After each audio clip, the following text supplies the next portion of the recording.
नमस्कार। Eklavya IAS academy Dehradun में सभी लोगों का स्वागत है। हम उत्तराखंड में जो जातियां हैं, उपजातियां हैं, उनका एक वर्णन और विश्लेषण कर रहे थे। और पिछली बार हमने उत्तराखंड के में पाई जाने वाली रौतेला जाति के संदर्भ में एक चर्चा की थी। आज हम जिस जाति पर बात करेंगे वो है मियाँ जाति। मियाँ जाति का उत्तराखंड में इतिहास क्या है, कब से इस जाति के संबंध में जानकारी उपलब्ध है, वो कौन से ऐतिहासिक ग्रंथ हैं, किताबें हैं, दस्तावेज हैं जिनके माध्यम से इनके बारे में सूचना मिलती है, और इनका जो अतीत रहा है वो किस प्रकार का है। तो रौतेला जाति जो उत्तराखंड में अभी पाई जाती है, अभी निवास करते हैं, इसका एक सामान्य जो पहचान है हम किस रूप से देखते हैं। तो पहली बात है कि जो मियाँ जाति है इसे मियाँ क्षत्रिय जाति के रूप में इतिहास में वर्णित किया गया है। मियाँ क्षत्रिय जाति यानी एक क्षत्रिय जाति है, राजपूत। तो हम इनका संबंध राजपूत वंश से मान सकते हैं कि राजपूत वंश से संबंधित है उत्तराखंड में मियाँ जाति। और इनका जो कुछ उल्लेख इतिहास के में मिला है वो कुछ रियासतों के शासक परिवारों के रूप में भी इनका उल्लेख होता है। तो वैसे तो उत्तराखंड का जो ऐतिहासिक परिदृश्य है उस पर बहुत वास्तविक और सटीक जानकारियां जोड़ा जाना भी बाकी है, परंतु जितना भी अभी लिखा गया है, जितना उपलब्ध है, उसका अगर हम सार निकालें तो तब हम ये कह सकते हैं कि रियासतों के शासक परिवारों के रूप में भी इस जाति का उल्लेख मिलता है। अब अगर हम मियाँ जाति या इसको जो है एक टाइटल बोलें तो उसके रूप में कैसे देखते हैं हम, कभी कभी शाही उपाधि और उपनाम के रूप में।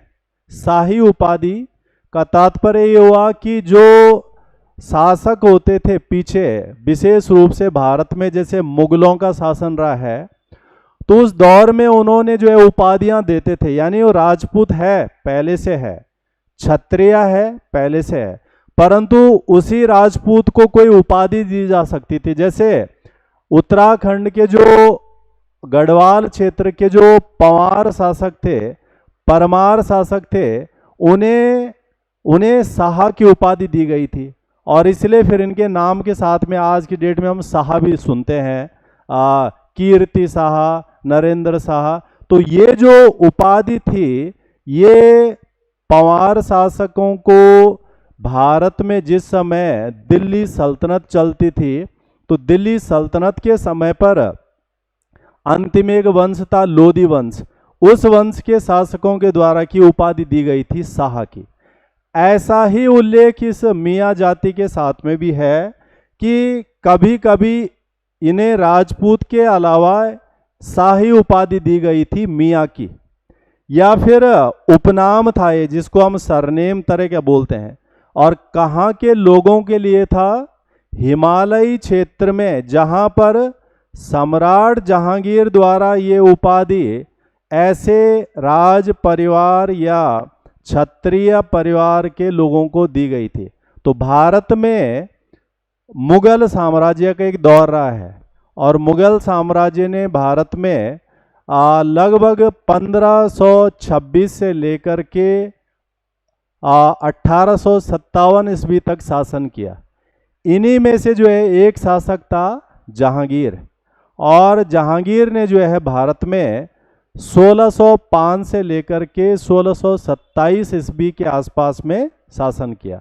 तो जहांगीर के बारे में कहा जाता है कि उसने हिमालयी क्षेत्र, अब हिमालय में जो है जम्मू कश्मीर भी है, हिमाचल प्रदेश भी है, उत्तराखंड भी है, ये पूरा हिमालय का हिस्सा है। तो हिमालयी क्षेत्र के राजपूत शासकों को या राजवंशों को या क्षत्रिय जाति के लोगों को ये उपाधि दी थी। तो टाइटल के रूप में भी इसका उल्लेख है।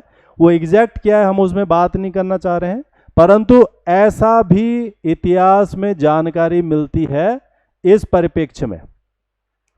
अब अगर हम इस जाति की पहचान देखें, जैसे हम पीछे बात कर रहे थे कि भारत के परिप्रेक्ष्य में जातियां सामाजिक दायरे में एक तरह की पहचान है, कैसे लोग हैं, किस प्रकार के लोग हैं, क्या उनकी परंपरा है, क्या उनके नैतिकता है उनमें, इस तरह की कुछ शख्सियतें जो है प्रत्येक जाति के लोगों में पाई जाती हैं और वो उनकी एक सामाजिक पहचान का काम भी करता है।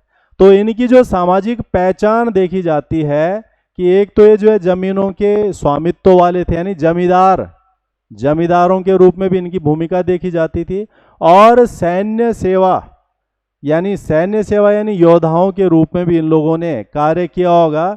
ऐसा ऐतिहासिक पहचान के रूप में इनको उत्तराखंड में देखा गया है। इनका जो संबंध था, चूंकि ये जो मियाँ क्षत्रिय जाति है, इनका संबंध राजवंशों के साथ रहा है। तो कहाँ के वो राजवंश थे, तो इसमें से मुख्य रूप से उत्तराखंड के, हिमाचल प्रदेश के और जम्मू कश्मीर के, विशेष रूप से जम्मू के, इन क्षेत्र के शासकों के साथ में इनका संबंध था। उसके अलावा जैसे हम बात कर रहे हैं कि जो मियाँ है उसे शाही उपाधि या उपनाम के नाम से भी जाना जाता है।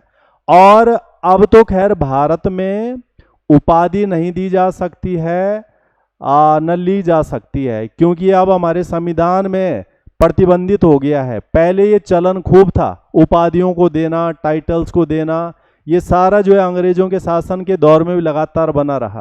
परंतु जब भारत स्वतंत्र हो गया, भारत में एक संविधान बन गया, संविधान में भारत के लोगों के लिए अधिकार बन गए, जिनको मौलिक अधिकार बोलते हैं, फंडामेंटल राइट्स बोलते हैं। उन्हीं में से एक अधिकार है, और वो अनुच्छेद 18 में लिख रखा है कि भारत में तमाम प्रकार की उपाधियों का अंत, यानी भेदभाव ना हो समाज में, एक जैसे माने जाए सभी लोगों को। तो आज उपाधियां नहीं जाते, परंतु पहले इन उपाधियों का बहुत इस्तेमाल होता था। तो उत्तराखंड में जो इनका संबंध है वो रियासत और शासक परिवारों से हम संबंधित कर सकते हैं। ये इनकी पहचान का स्वरूप है कि क्या पहचान थी इनकी यहाँ पर। दूसरा, इस जाति से संबंधित कुछ और चीजें कि मियाँ मुगल साम्राज्य के अधीन एक राजा या राजकुमार के रूप में भी इन्हें दर्शाया गया है। इन्हें राजा या राजकुमार के रूप में भी दर्शाया गया है, और इसका इस्तेमाल मुगल सम्राट जहांगीर द्वारा उत्तरी रियासतों को, उत्तरी का मतलब जो नॉर्थ इंडिया है, नॉर्थ इंडिया का मतलब उत्तराखंड और हिमाचल प्रदेश और जम्मू कश्मीर, इनके शासकों के लिए किया जाता था। और इन सभी को हम उस समय क्या कहा जाता था, पहाड़ी राज्य। आज भी हम इनको हिमालयन स्टेट्स बोलते हैं। आज तो ये 11 राज्य हैं जिसमें नॉर्थ ईस्ट के जुड़ते हैं उसमें, तो ये पहाड़ी राज्य थे। इसकी जानकारी एक पुस्तक में है जो अंग्रेजों के द्वारा लिखी गई है, और उस पुस्तक का नाम है the golden book of India. इस पुस्तक में इस प्रकार का रेफरेंस बताया गया है कि इस जाति का संबंध इस तरह से था। इसके अलावा ब्रिटिश काल में, ब्रिटिश काल, वैसे तो भारत में ब्रिटिश काल काफी पहले शुरू हो गया था, परंतु उत्तराखंड के परिप्रेक्ष्य में अगर हम देखें तो उत्तराखंड में 1815 के बाद अंग्रेजों का शासन शुरू होता है। जब जो है यहाँ से गोरखाओं को पराजित किया जाता है, गोरखाओं का शासन समाप्त हो जाता है, और उत्तराखंड के कुमाऊं और गढ़वाल दोनों हिस्सों में अंग्रेजों का शासन शुरू हो जाता है। और कुमाऊं में तो चंद राजवंश समाप्त हो गया था, गढ़वाल में ये राजवंश यानी पंवार राजवंश चलता रहा। तो उस दौर में क्या जानकारी इस जाति के बारे में, तो इस जाति का जब अंग्रेजी में ट्रांसलेशन किया गया, क्योंकि ये जो शब्द है मियाँ, ये मुस्लिम शासकों के साथ में भी जुड़ा होता है, और इस शब्द का इस्तेमाल वहाँ पर भी कई स्वरूपों में होता है, तो ये एक विषय है। तो इसका जब ट्रांसलेशन किया गया है तो उसमें इस शब्द का अर्थ जो है राजकुमार या फिर भगवान या फिर मास्टर, ऐसा इसका मीनिंग निकाला गया है। तो इस उपाधि का प्रयोग ये कहते हैं कि हिंदू राजपूत राज्यों के खून के राजकुमारों के लिए प्रयोग किया जाता था। तो हम ये कह सकते हैं कि ये एक क्षत्रिय जाति ही थी और ये उपाधि के रूप में इनको दिया गया है, और ये लोग भी जो है इन्हीं से सीधे संबंधित थे। इसके अलावा जो है ये जो सम्राट जहांगीर था, जो मुगल शासक था भारत में, इसने शाही घरानों को मियाँ की उपाधि देना शुरू किया और उसके बाद इसका काफ़ी महत्व बढ़ गया, क्योंकि उस समय के लोगों की पहचान फिर उसी से होती थी या होती होगी। तो इसकी जानकारी कुछ और जगहों पर है, जैसे संगरी राज्य का उल्लेख है। संगरी राज्य हिमाचल प्रदेश में बताया गया है। तो संगरी राज्य में जो राजा था उसको मियाँ कहा जाता था। संगरी राज्य हिमाचल प्रदेश। उसके अलावा कश्मीर राज्य के में यह उपाधि कश्मीर के महाराजा के पौत्रों के लिए भी प्रयोग होती है। और एक जसवा राज्य था, वहाँ के राजा के लिए भी जो है मियाँ शब्द का इस्तेमाल होता है। तो इस प्रकार से ये पीछे की जानकारी है। इसके साथ में अगर हम हिमालय का जो तराई क्षेत्र है, तराई हम उस भाग को कहते हैं कि हिमालय से जो नदियाँ निकलती हैं और निकलने के बाद वो मैदानों में प्रवेश करती हैं, तो जो शुरुआती प्लेन बनना शुरू होता है उसे हम तराई बोलते हैं।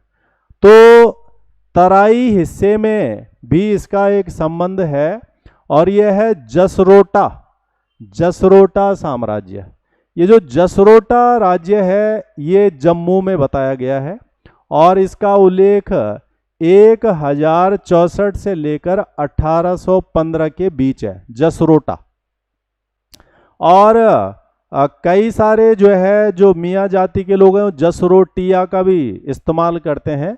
तो इसका जो प्रथम राजा बताया गया है कर्णदेव, और जो लास्ट राजा बताया गया है वो रणधीर सिंह। तो ये जसरोटा राज्य भी एक ऐतिहासिक संदर्भ के रूप में यहाँ इस्तेमाल होता है। और लिखित जो जानकारी है, रिटन इन्फॉर्मेशन, इस तरह की जो चीज उपलब्ध है वो है मुअस्सिर उल उमरा। ये एक पुस्तक है मुस्लिम शासकों के समय की। दूसरा है अकबरनामा। और चूंकि ये लेखन, क्योंकि मुख्य लेखन तो ये मुस्लिम शासकों के बारे में करते थे, परंतु उस दौर में जो बाकी जगहों पर जो चीज़ें हो रही होती हैं, सामाजिक, आर्थिक, राजनीतिक, सांस्कृतिक जो चीज़ें उस दौर में चल रही होंगी, उसके रेफरेंस में जो है इनकी जानकारी इन पुस्तकों में भी आ गई है। और वहीं से एक निष्कर्ष की तरफ जा सकते हैं कि इस जाति का इतिहास क्या रहा होगा, कैसे रहा होगा, ये हम यहाँ से निकाल सकते हैं। इसके अलावा जो है गढ़वाल में विशेष रूप से जब पंवार वंश शासन कर रहे थे, और हम पंवार वंश को पीछे बात कर चुके हैं, तो इनके समय पर मियाँ शब्द का क्या उल्लेख है यहाँ पर। तो शासक वर्ग विशेष रूप से शाही परिवार के वंशजों के लिए इसका प्रयोग किया जाता था। यहीं से निष्कर्ष निकलता है कि ये जो है क्षत्रिय राजपूत वंश के लोग हैं। और पंवार वंश के शासक वर्ग को दर्शाने के लिए प्रयुक्त एक पदनाम के बारे में भी इसका उल्लेख है। उसके अलावा मियाँ उपाधि उच्च सामाजिक प्रतिष्ठा वाले लोगों को प्रदान की जाती थी।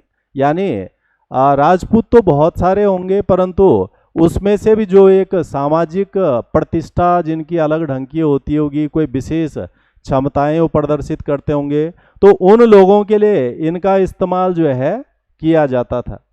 ये भी यहाँ से उल्लेख है।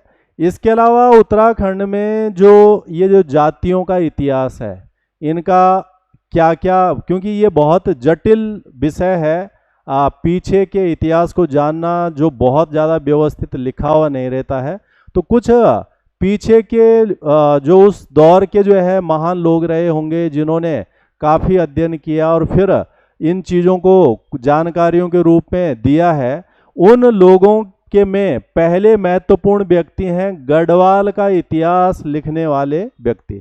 तो गढ़वाल का इतिहास, यानी अगर पूरे गढ़वाल का इतिहास समझना है तो उसको लिखा गया है पंडित हरि कृष्ण रतुड़ी के द्वारा।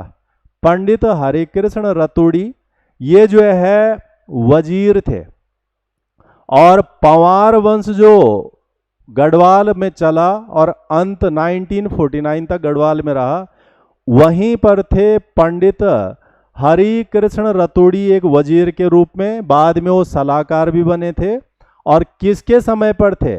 जब गढ़वाल में पंवार वंश में जो है कीर्ति शाह शासक थे, प्रदुमन शाह के समय पर यहाँ की जो राज सत्ता थी जो है वो गोरखाओं के हाथ में चली गई थी। जब 1904 के आसपास में खुड़बुड़ा का युद्ध हुआ था, देहरादून खुड़बुड़ा, तो गोरखाओं ने जो है जीत लिया था। गढ़वाल कुमाऊं को तो पहले जीत रखा था उन्होंने, गढ़वाल को बाद में जीता, और 1815 तक यही स्थिति रही। उसके बाद फिर वापस जो है ये सत्ता जो है पंवार शासकों को हासिल होती है। तो इसी दौर में जो है कीर्ति शाह का उल्लेख है। उन्हीं के समय पर जो है पंडित हरि कृष्ण रतुड़ी जी उनके वजीर थे, और बाद में जो नरेंद्र शाह बने थे उनके वो सलाहकार भी थे। और पंडित हरि कृष्ण रतुड़ी प्रतापनगर जसोला गांव और टिहरी गढ़वाल से संबंधित थे। तो इन्होंने ये पुस्तक लिखी है जिसमें जातियों के इतिहास का एक व्यवस्थित ब्यौरा उपलब्ध है। दूसरी जानकारी जो है गढ़वाल का इतिहास ही लिखा है शिव प्रसाद डबराल जी ने, उनके माध्यम से भी ये जानकारी कुछ मिलती है। तीसरा एक और स्रोत है, जैसे आज की डेट में IAS ऑफिसर होते हैं, अंग्रेजों के समय पर ICS अधिकारी होते थे, इंडियन सिविल सर्विस वाले। तो ऐसे एक ICS अधिकारी थे HG वॉल्टन।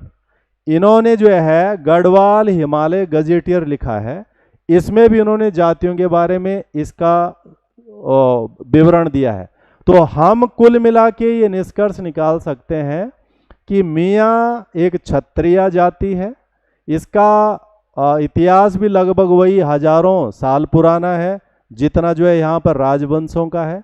और आज की डेट में ये जाति के लोग मुख्य रूप से उन तमाम जगहों पर मिलते हैं जहाँ पे रौतेला जाति के लोग जो है निवास करते हैं, या लगभग उन गांवों में ज़रूर मिलेंगे जहाँ पर ये है।